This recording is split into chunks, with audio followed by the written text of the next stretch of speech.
ਨਾਜ਼ਰੀਨ 28ਵੀਂ ਤਰਮੀਮ ਦੇ ਉੱਤੇ ਬ੍ਰੇਕ ਤੋਂ ਪਹਿਲੇ ਅਸੀਂ ਗੱਲ ਕਰ ਰਹੇ ਸਾਂ ਤੇ ਇਹਦੇ 'ਚ ਜਿਹੜਾ ਪਾਕਿਸਤਾਨ ਪੀਪਲਸ ਪਾਰਟੀ ਤੇ ਪਾਕਿਸਤਾਨ ਮੁਸਲਿਮ ਲੀਗ ਨੂਨ ਦੇ ਦਰਮਿਆਨ ਜਿਹੜੇ ਇਖਤਲਾਫਾਤ ਦੀਆਂ ਗੱਲਾਂ ਆ ਰਹੀਆਂ ਨੇ ਉਹਦੇ ਉੱਤੇ ਚੋਹੜ ਸਾਹਿਬ ਨਾਲ ਮਜ਼ੀਦ ਡਿਸਕਸ ਕਰਨੇ ਆ। ਚੋਹੜ ਸਾਹਿਬ ਜੀ ਦੋਨੋਂ ਵੱਡੀਆਂ ਜਮਾਤਾਂ ਦੋਵੇਂ ਸਟੇਕ ਹੋਲਡਰ ਮਤਲਬ ਇੱਕ ਪਾर्टी का सदर एक पार्टी के वजीर आजम और फिर सूबिया च हुकूमत भी ने तो फिर एक बार दोबारा तो गल्लां जिहड़ियां ने चमक हुई शुरू हो गई जी कोई उन्हां दे दरमियान इख्तलाफात पैदा हो गए ने एक ख्वाहिश है इख्तलाफात पैदा होना या वाकई कुछ नज़र आ रहा था नहीं जिस टाइप दी तज़ियात दे विच ज़ाहिर कीता जांदा है उन्हां दे विच ख्वाहिश हैगी ठीक है ना और नो डाउट कि इहो जिहा एलीमेंट पाकिस्तान दे विच मौजूद है जिहड़ा इस इतिहाद नूं तोड़ना भी चाहता है ठीक है ना जी यह तो दोनों पार्टियां दे विच भी बंदे होणगे जिहड़े इस ख्वाहिश दे इजहार होणगे जिन्हां दा एजेंडा होएगा कि इन्हां दे दरमियान इख्तलाफ किया जाए और एक सिस्टम नूं कोलैप्स करता जाए खत्म करता जाए तो एक नवीं कौमी हुकूमत दे भी आए। ਹੁਣ ਤੁਸੀਂ ਅਗਰ ਅਸੀਂ ਦੇਖਦੇ ਹਾਂ ਇਸ ਵਕਤ ਦੀ ਸਿਚੁਏਸ਼ਨ ਵਿੱਚ ਤੇ ਇੱਕ ਤਜ਼ੀਆ ਇਹ ਆਇਆ ਕਿ ਪੀਪਲਸ ਪਾਰਟੀ ਹੁਣ ਇਸ ਗੱਲ ਦੇ ਉੱਤੇ ਪਰੇਸ਼ਾਨ ਹੈ ਉਹਨਾਂ ਦੇ ਵਿੱਚ ਕਿ ਅਗਰ ਉਹ ਜਿਸਲੇ ਹਕੂਮਤ ਦੇ ਵਿੱਚ ਅਸੈਂਬਲੀਆਂ ਬਣੀਆਂ ਤੇ ਉਹਦੇ ਅੰਦਰ ਅਗਰ ਸ਼ਾਮਲ ਹੋ ਜਾਂਦੇ ਵਜ਼ਾਰਤਾਂ ਲੈ ਲੈਂਦੇ ਤੇ ਜ਼ਿਆਦਾ ਬਿਹਤਰ ਸੀ ਤੇ ਉਸਲੇ ਵਜ਼ਾਰਤਾਂ ਨਹੀਂ ਲਈਆਂ ਤੇ ਹੁਣ ਸਾਰੇ ਫਵਾਇਦ ਮੁਸਲਿਮ ਲੀਗ ਨੂਨ ਲੈ ਰਹੀ ਹੈ ਠੀਕ ਹੋ ਗਿਆ। ਇੱਕ ਇਹ ਚੂਰਨ ਵਿੱਚ ਦੂਸਰਾ ਚੂਰਨ ਇਹ ਵਿੱਚ ਆ ਜਾਂਦਾ ਕਿ ਜੀ ਇੱਕ ਚੂਰਨ ਨਾਲ ਇੱਕ ਪੁਆਇੰਟ ਇਹ ਕੀਤਾ ਜਾਂਦਾ दूसरा पॉइंट है किया जाता क्योंकि यह बिलावल भुट्टो जरदारी साहब ने दा मौकफ से उन्होंने नहीं किया उन्होंने चाहिए सी कि उस वे वजारतां लै लेंदे तो हुण तो फायदे नून लीग लै गई। तो तीसरा नुकता यह भी रियलाइज़ कराया जाता है कि जी बिलावल भुट्टो साहब वजीर खारजा रहे ने उन्होंने इन्ना नाम कमाया है तो हुण ईरान इराक जंग दे विच जिसले वारी आई है तो उसले इसहाक डार साहब सारा कुछ हो गया तो उन्होंने नज़रअंदाज करता गया ठीक हो गया जी अब बिल्कुल बहुत गल्लां आईयां उन्हां दे हवाले नाल फिर प्रेजिडेंट दे हवाले प्रेजिडेंट साहब कित्थे ने तो भी बंदा पूछे प्रेजिडेंट साहब प्रेजिडेंट हाउस विच ही ने ना उन्होंने अपनी आईनी जिम्मेदारी करनी है या तुहाडी ख्वाहिश के मुताबिक जलसे करने ने बयानबाजी करनी ठीक है ना जी। बिलावल भुट्टो साहब नूं अपनी पार्टी नूं चलाउण दी वजह नाल उन्हां दा कद काठ है या वजीर खारजा बनन नाल उन्हां दा कद काठ है बिल्कुल पोलीटिकल सेंस तो यह चीज़ नूं कहंदी है ना कि एक प्राइम मिनिस्टर दे अंडर काम करने वाला वजीर खारजा या एक इंडिपेंडेंट पार्टी का सरबराह अपने डिसीजन लै रहा पोलीटिकली वो वर्थ है या वजीर खारजा की वर्थ है ठीक हो गया। 28वीं तरमीम की भी तुसीं गल कर लो हुण तक जिन्नियां तरमीमां होईयां ने सारियां पार्टियां ने इन्हां दोनों ने सारियां ने मिल के कीतियां इख्तलाफ होंदे ने ठीक है बाज़ तरमीम हुण 28वीं तरमीम के बारे सारियां नूं पता है कि ਇਹਦੇ ਬਾਰੇ ਜਦੋਂ 27ਵੀਂ ਆਈ ਸੀ ਉਦੋਂ ਹੀ ਤੁਸੀਂ ਯਾਦ ਹੋਏਗਾ ਕਿਹਾ ਗਿਆ ਸੀ ਕਿ 28ਵੀਂ ਆਏਗੀ ਕੁਝ ਚੀਜ਼ਾਂ ਰਹਿ ਗਈਆਂ ਨੇ ਉਹਨਾਂ ਨੂੰ ਅੱਗੇ ਕੀਤਾ ਜਾਏਗਾ ਤੇ ਜਿੰਨੀ ਜਲਦੀ ਐਕਸਪੈਕਟ ਕੀਤਾ ਜਾ ਰਿਹਾ ਸੀ ਹਾਲੇ ਤੇ ਡਿਲੇ ਹੋ ਗਈ ਕਾਫੀ ਤੇ ਉਹ ਹੁਣ ਵੀ ਕਈ ਮਈ ਦੇ ਵਿੱਚ ਦੇ ਐਂਡ ਦੇ ਉੱਤੇ ਜਾ ਕੇ ਨਾ ਕਹਿ ਰਹੇ ਨੇ ਕਿ ਵੀ ਆ ਰਹੀ ਚਲੋ ਬਹਰਹਾਲ ਜਦੋਂ ਵੀ ਉਹਦੇ ਵਾਲੇ ਨੂੰ ਚੁਸਾ ਬੈਗ ਇਸ ਲਈ ਵੀ ਕਹਿ ਰਹੇ ਨੇ ਕਿ ਬਜਟ ਆਣਾ ਅੱਗੇ ਤੇ ਬਜਟ ਤੋਂ ਪਹਿਲੇ ਜਿਹੜਾ ਹੁਣ ਜਿਹੜਾ ਅੱਜ ਪਾਰਲੀਮਾਨੀ ਜਿਹੜਾ ਇਜਲਾਸ ਹੋਇਆ ਇਹ ਪੀਪਲਸ ਪਾਰਟੀ ਦਾ ਇਹਦੇ ਚ ਖਾਸੀ ਪਿਕਚਰ ਕਲੀਅਰ ਮੈਨੂੰ ਨਜ਼ਰ ਆਈ ਹੈ। ਦੇਖੋ 28ਵੀਂ ਤਰਮੀਮ ਹੁੰਦੀ ਹੈ ਜਦੋਂ ਉਹਦੇ ਅੰਦਰ ਮਸਵਦਾ ਤਿਆਰ ਹੋਣਾ ਹੈ ਫਰੇਮਵਰਕ ਤਿਆਰ ਹੋਣਾ ਹੈ ਸ਼ਿਕ ਵਾਈਜ਼ ਤਬਦੀਲੀਆਂ ਪੂਰਾ ਪੈਕੇਜ ਹੋਣਾ ਹੈ ਉਹਨਾਂ ਦੇ ਉੱਤੇ ਬਹਿਸ ਹੋਣੀ ਹੈ एक दूसरे नाल गल होनी है कईयां ते इख्तलाफ होना है कईयां दे पिछे होना है कईयां दे चीज़ां वधनियां ने फिर एट दी एंड जाके किधरे उन्हें पार्टियां मिलणगियां ना तो यह कहना कि जी वो पीपल्स पार्टी की वजह नाल ज़ाहिर सारिਆਂ ਨੂੰ पता है कि पीपल्स पार्टी तो बगैर तो नहीं होनी ना नहीं हो सकती तो लिहाजा भी कोई बहस वाली गल नहीं है और कंसेंसस नाल होनी है यह भी गल पक्की है। तो अज की पार्लीमानी पार्टी जो तुसीं भी सुनिया बिलावल साहब ਦੀਆਂ ਜਿਹੜੀਆਂ ਗੱਲਾਂ ਨੇ ਉਹਨਾਂ ਦੇ ਵਿੱਚੋਂ ਜਿਹੜਾ ਮੈਨੂੰ ਇੱਕ ਤੇ ਨਜ਼ਰ ਤੁਹਾਡੀ ਬਜਟ ਵਾਲੀ ਗੱਲ ਤੋਂ ਆਈ ਕਿ ਉਹਨਾਂ ਨੇ ਬਜਟ ਵਾਸਤੇ ਕਮੇਟੀ 4 ਰੁਕਨੀ ਕਮੇਟੀ ਬਣਾ ਦਿੱਤੀ ਮੇਨ ਕੰਮ ਇਹੋ ਹੀ ਲੱਗਾ ਮੈਨੂੰ ਕਿ ਇਹਦੇ ਅੰਦਰ ਪਹਿਲਾ ਕੰਮ ਤੇ ਬਜਟ ਨੂੰ ਇਸ ਵਕਤ ਲੈ ਕੇ ਜਾਣਾ। ਬਿਲਾਵਲ ਸਾਹਿਬ ਨੇ ਜਿੰਨੀ ਵੀ ਗੱਲਾਂ ਕੀਤੀਆਂ ਨੇ ਬਹੁਤ ਮੈਂ ਸਮਝਦਾ ਬੜੀਆਂ ਮੁਦੱਬਰਾਨਾ ਗੱਲਾਂ ਕੀਤੀਆਂ ਉਹਨਾਂ ਨੇ ਪ੍ਰਾਈਮ ਮਿਨਿਸਟਰ ਸਾਹਿਬ ਦੇ ਨਾਲ ਵੀ ਕੋਈ ਉਹਨਾਂ ਨੇ ਕਿਹਾ ਜੀ ਉਹਨਾਂ ਦੇ ਨਾਲ ਅਸੀਂ ਤੇ ਪੂਰੀ ਤਰ੍ਹਾਂ ਕਰ ਰਹੇ ਹਾਂ ਉਹਨਾਂ ਨੇ ਮਹਿੰਗਾਈ ਦੀ ਵੀ ਗੱਲ ਕੀਤੀ ਹੈ उन्होंने यह भी गल की है कि भी मुश्किल हालात बहुत बेहतर परफॉर्म किया गया और उन्होंने आगाह भी किया गया इस मसले के 28वीं तरमीम के हवाले नाल उन्होंने क्वेश्चन पूछा गया ਤੁਹਾਨੂੰ ਪਤਾ ਨਾ ਸਾਡੇ ਰਿਪੋਰਟਰਾਂ ਨੂੰ ਆਦਤ ਹੁੰਦੀ ਹੈ ਕਿ ਉਹਨਾਂ ਨੇ ਉਹ ਵੀ ਪੁੱਛਣਾ ਹੁੰਦਾ। ਅੱਜ ਸਵੇਰ ਤੋਂ ਇਹੀ ਤੇ ਸਭ ਦਾ ਧਿਆਨ ਲੱਗਾ ਸੀ ਕਿ ਵੀ ਇਹ ਇਜਲਾਸ 28ਵੀਂ ਤਰਮੀਮ ਹਾਂ 28 ਤੇ ਉਹਦੇ ਚ ਉਹਨਾਂ ਨੇ ਕਿਹਾ ਜੀ ਨਹੀਂ ਯਾਰ ਮੇਰੇ ਨਾਲ ਇਹ ਕੋਈ ਗੱਲ ਨਹੀਂ ਹੋਈ, ਜਦੋਂ ਗੱਲ ਹੋਏਗੀ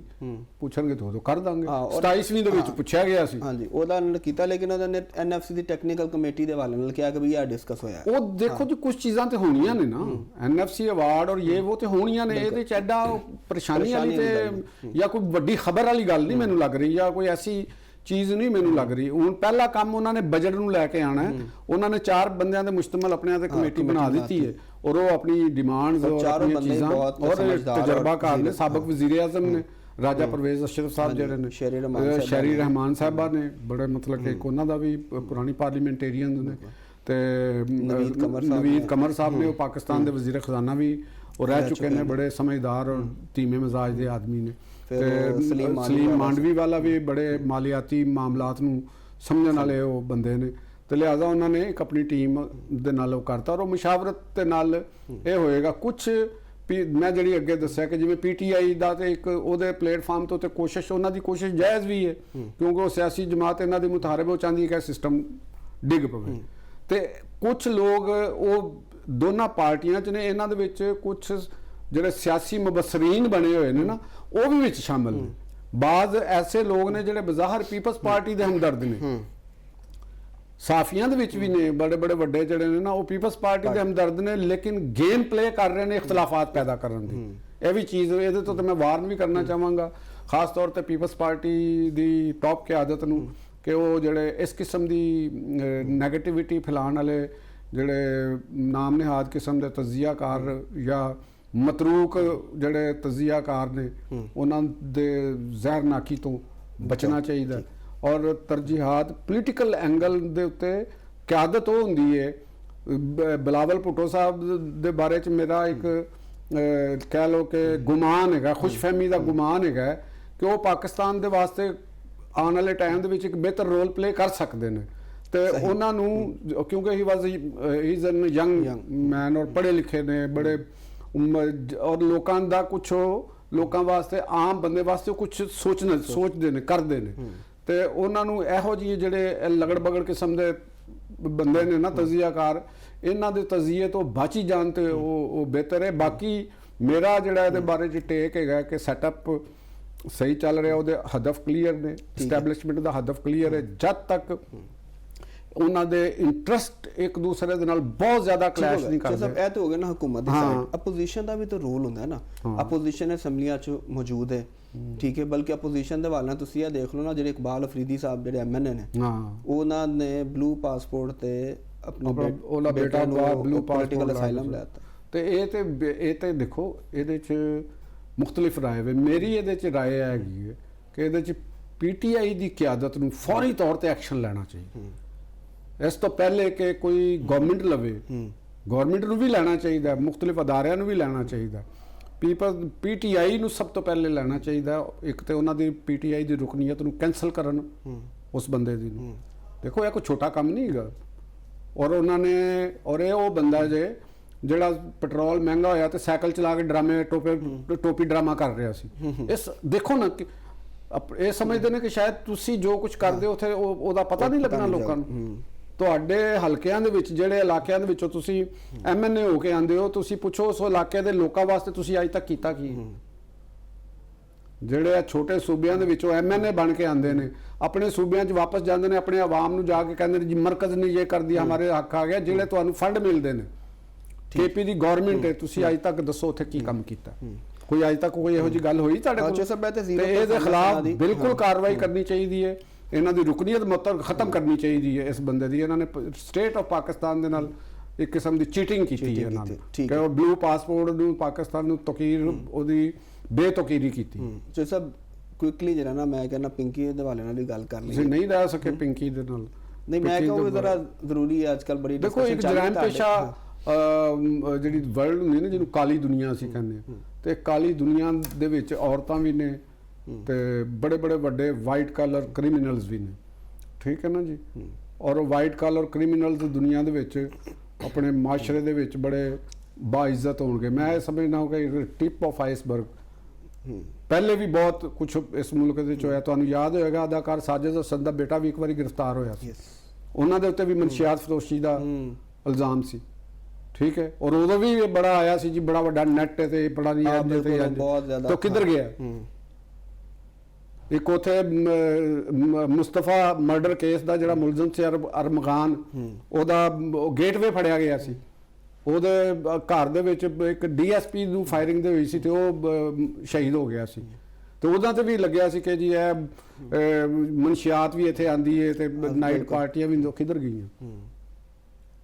ਤੇ ਇਹ ਮਨਸ਼ਿਆਤ ਦਾ ਡਰੱਗ ਸਮਗਲਿੰਗ ਜਿਹੜੀ ਹੈ ਇਹ ਕ੍ਰਾਸ ਬਾਰਡਰ ਟ੍ਰੇਡ ਹੈਗੀ। ਇਹਦੇ ਵਿੱਚ ਬੜੇ ਬੜੇ ਵੱਡੀ ਬਿਗ ਗਨਸ ਔਰ ਬਿਗ ਵਿਗਸ ਇਹਦੇ ਵਿੱਚ ਸ਼ਾਮਲ ਨੇ। ਤੇ ਦੇਖਣਾ ਤੇ ਇਹ ਹੈਗਾ ਨਾ, ਉਹ ਤੇ ਇੱਕ ਵਿਚਾਰੀ ਕੈਰੀਅਰ ਹੈਗੀ ਹੈ, ਉਹਨੂੰ ਤੁਸੀਂ ਫੜ ਲਿਆ। ਅਸਲ ਤਾਂ ਦੇਖੋ ਨਾ ਕਿ ਤੁਸੀਂ ਇਸ ਟ੍ਰੇਡ ਨੂੰ ਕਿਸ ਤਰ੍ਹਾਂ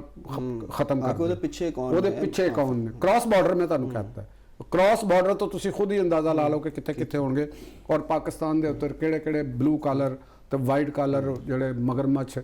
ਔਰ ਹੀਰੋ ਦੀ ਸ਼ਕਲ ਦੇ ਵਿੱਚ ਸਾਹਮਣੇ ਬੈਠੇ ਹੋਏ ਨੇ, ਲੇਕਿਨ ਹੈ ਵਿਲਨ ਨੇ। ਸਹੀ ਹੋ ਗਿਆ।